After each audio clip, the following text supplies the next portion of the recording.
The Brain by Technologies. So today I'm going to explain what is Oracle Net Services. Oracle Net Services as a bridge between the client and the database server.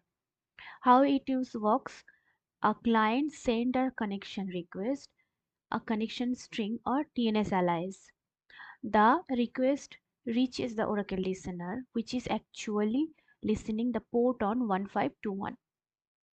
If the TNS alias and the listener connection details will be matched, then the listener verifies the request and assign a dedicated or shared server process.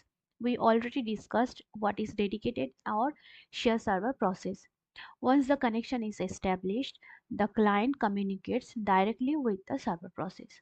That's why Oracle Net Services enables communication between applications and Oracle database across networks. That's all for today's video.